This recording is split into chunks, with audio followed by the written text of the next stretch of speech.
İnsanlarla ünsiyyət. Sözü gedən ayənin 3-cü cümləsi təqvalı insanların Allah-u Teala ilə daim ünsiyyətlə yanaşı, bəndələrlə də mütəmadi olaraq əlaqə qurduğunu açıqlayır. Buna görə də Quran onların 3-cü xüsusiyyəti barədə belə buyurur. Onlara ruzi olaraq verdiyimiz bütün nemətlərdən Allah yolunda sərf edirlər. Diqqət çəkən məqamlardan biri də məhz budur. Quran buyurmur ki, onlar öz mallarından infaq edirlər. Buyurur ki, onlara ruzi olaraq verdiyimiz bütün nemətlərdən infaq edirlər. Nemətlərin bu cür ümumiləşdirilməsi həm maddi, həm də mənəvi nemətlərə şamil olur.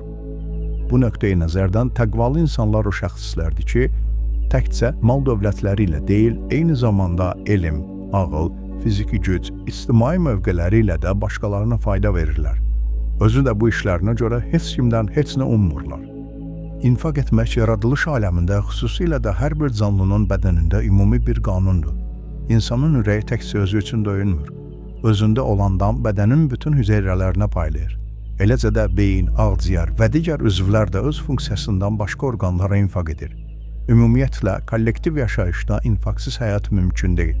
İnfaq haqqında ətraflı məlumatı Bəqərə surəsinin 261-274-cü ayələrinin təfsirində verəcəyik. Daha çox insan faydalansın deyə bu videonu bəyən və yadda saxla.